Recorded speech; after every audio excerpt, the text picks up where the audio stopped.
Hello, everyone. So, Parallel Facts is reporting that Nigerian Senate leadership allegedly offers senators $5,000 inducements, other incentives to lobby passage of Tinubu's tax reforms bill. ah, very cheap people. Very cheap. The fact that they can even dare to come to you guys and give you offer $5,000, as they say, allegedly. They know your worth is nothing, it's rubbish. How much is $5,000 again? How much is $5,000? It will even do holiday if you want to do proper holiday. Travel, air ticket, go, it won't. $5,000. Kai! No, no, no. Kind Nigerians, honestly, we need to be more invested in politics. We need to ensure we are focusing on politics and making sure that people, not necessarily people who are rich, people who are contented, people who will not be swayed, people who have values, who have character, are the ones that are occupying office, not the ones that they can be offering $5,000 to. The Nigerian Senate leadership reportedly reaching out to members of the upper chamber with inducement of at least $5,000 to secure the passage of the proposed tax reform bill. According to sources within the Senate, the leadership has approached each southern senator with the offer, while select northern senators have also been induced in the lobbying effort. Sahara reporters gathered that concerns are mounting over potential compromises among legislators following allegations of monetary inducements being distributed within the chamber to sway votes in favor of Bola Tinubu's proposed tax reforms. A source revealed the Senate leadership is offering $5,000 to each senator from southern Nigeria and select senators from northern Nigeria to lobby support for tax reform bills. The Nigerian Senate is composed of 51 senators representing southern Nigeria and 58 representing northern Nigeria.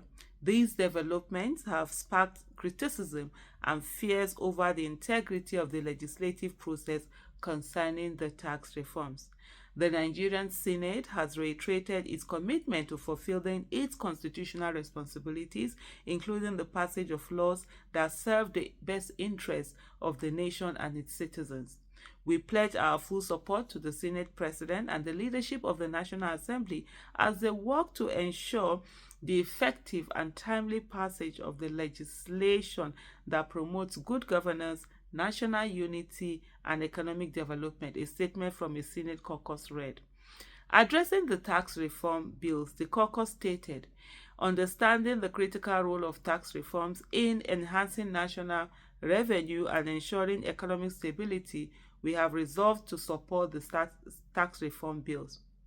Our support will be based on a comprehensive review and in-depth evaluation of the bill's content to ensure they align with the broader interests of Nigerians, particularly the well-being of the South-South region.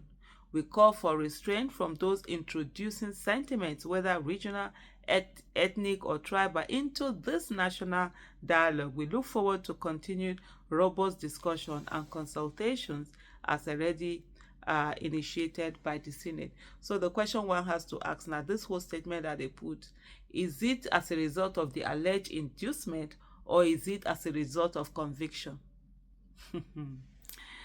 Dear Nigerians, advocacy activism is what is supposed to be happening in the National Assembly, where people who go there are focusing on fighting for your rights and ensuring that the best deal comes to you, the people.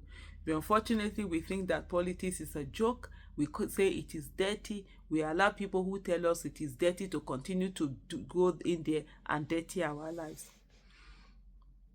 We remain committed to collaborating with our colleagues across the Senate and all relevant stakeholders to foster a legislative agenda that ensures the peace, prosperity, and progress of our nation.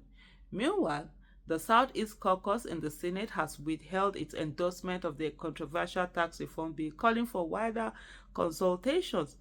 Following a closed-door meeting of senators from the 5 Southeast states in the office of their leader, Senator Enyinaya Abaribe, Abga Abia South, the caucus expressed its stance.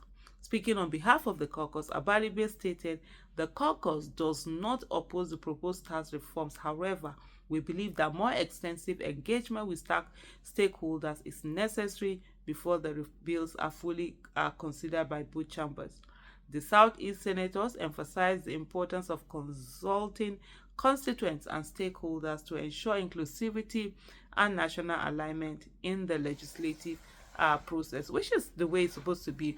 There should be a lot of consultation. There should be people, talk to people and then let the people understand what this is all about, and allow a lot of experts be able to look into it.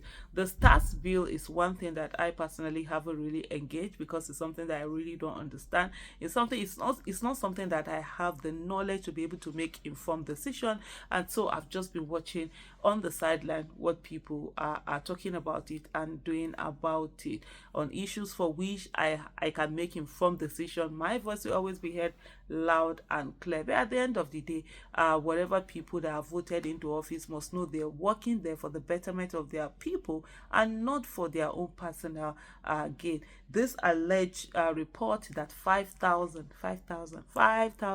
is what is being used to induce senators. Well, it's a shame and a slap on every senator that your worth is just $5,000. Come on, man. Come on, people. You people can do way more than that. Can respect yourself way more than that. There should be a place where, if whoever it is that it's in the executive will be afraid to even think of daring to come and meet you and say that they are trying to induce you, but they know that it's a rubber stamp. So a rubber stamp, they can rubber stamp it anyhow. But one of the things also that I really want Nigerians to really be focused on is the fact that the National Assembly is powerful. You can see it with this whole bill, with this tax bill, that there's nothing that the executive can do without the approval of the National Assembly, except very few things, like maybe appointing some appointments that a president is allowed to do without coming to the National Assembly. Other than that, most things that you see. So if we have the right kind of people in the National Assembly, people who are going to be there and fighting for Nigerians' interests, you understand, advocating for Nigerians' interests, ensuring that the right thing is done for the Nigerian people, no executive is going to come and do anyhow. Is it borrowing money? They can't borrow money without approval from National Assembly. They can't even appoint ministers without approval from National Assembly. They can't appoint a lot of positions without approval from National Assembly. The money they spend is the National Assembly that has to, approve it to it. The National Assembly is the most powerful arm of government, even though here they say, what's that thing that they separation of powers. There's separation of powers, no doubt about it. But in real fact, the National Assembly is the most powerful, arm of government. But unfortunately, in Nigeria, it is inducement. Small money, no taller, as in the amount they scratch them. So they use small things. May they no get sense. Thank you everyone for watching. Bye. By the way, my allergy is still there. I hope it goes sooner than I expect. I've been expecting it to go since up to now. It's still there. Hey, we'll see how it goes. Thank you so much for watching. Bye.